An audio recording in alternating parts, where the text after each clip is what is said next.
फिलहाल मैं मारी यूट्यूब चैनल पर जोड़ाई गयो छूँ। तो आज तारीख 3/8/2025 ने वार रविवार। तो આપણે જે મારું ખેતર આવેલું છે તે ખેતરમાં કામ કરી રહ્યા છે તે હું તમને બતાવું છું। તો હમણાં ચોમાસાની સિઝન છે, તો ચોમાસાની સિઝનમાં ખરેખર ડાંગર છે, કપાસ છે, પછી મકાઈ છે, ઘઉં છે, તો બધો જ પાક થાય છે। તો એમાં આપણે હમણાં ડાંગરની ખેતી કરી રહ્યા છે। તો ડાંગરની ખેતી કેવી રીતે થાય છે એ બતાવીશ ને અહીંયા ડાંગરની ખેતીમાં પહેલાં સ્ટાર્ટિંગમાં તો ગાર બનાવવામાં આવે છે। તો ટ્રેક્ટર દ્વારા ગાર બનાવવામાં આવે છે। તો હમણાં જે ટ્રેક્ટર દ્વારા ગાર બનાવે છે એ પ્રોસેસ ચાલી રહી છે। તો હું તમને વિડીયોમાં બતાવી રહ્યો છું। તો મારા વિડીયોમાં તમામ લોકો જોડાઈ રહેજો ને અહીંયા જે આગળનું જે ખેતર છે એમાં તો ડાંગર રોપી દીધું છે, પણ હમણાં જે બાજુનું ખેતર છે એમાં જે ડાંગર રોપવા માટે જે ગાર તૈયાર કરવામાં આવે છે એ ગાર તૈયાર કરી રહ્યા છે। તો એ લોકો કઈ રીતે કામ કરે છે એ જોજો ને પછી એમાં ડાંગર રોપ્યા પછી તો એમાં છાણિયું ખાતર બી નાખવું પડે ને પછી એરિયા ખાતર નાખવું પડે ને ડીએપી ખાતર નાખવું પડે। તો પછી ડીએપી ખાતર નાખીને જે આપણે એને ટાઈમે જે પાણી છે અને જીવજંતુઓને મારવા માટે દવા બી યુઝ કરવામાં આવે છે। તો એ બધું આપણે યુઝ કરીએ તો આપણને સારું ફળદ્રુપ બી મળી શકે ને સારું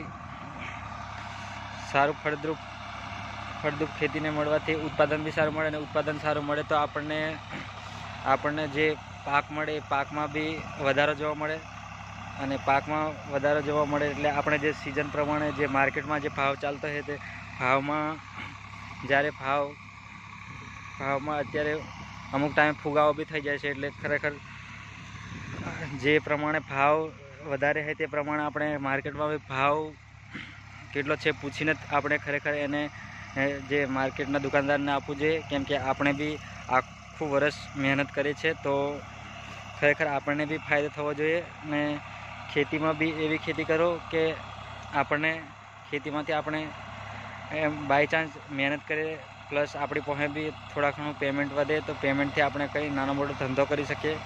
તો કોઈ બી તમે ખેતી કરો કે કંઈ બી કરો, તમે કહેવાનો મતલબ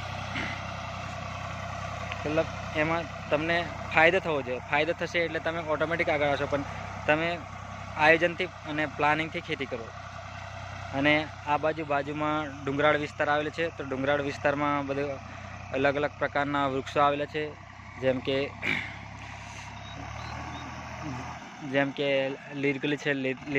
લીરગલીનો ઉપયોગ આપણે કોઈ બી જગ્યાએ ઘર બનાવવું હોય તો ઘર માટે બી કરીએ છીએ ને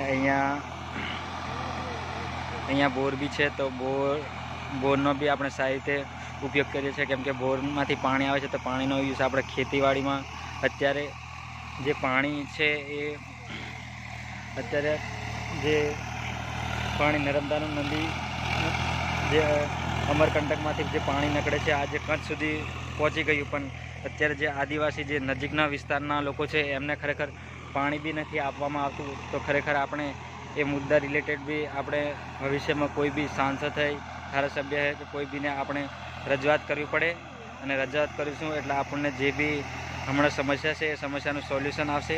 તો અહીંયા બધા પોતાની મહેનત અને શિક્ષિત બનો અને જાગૃત બનો અને એકબીજાને સપોર્ટ કરો તો જ આપણે આગળ વધીશું।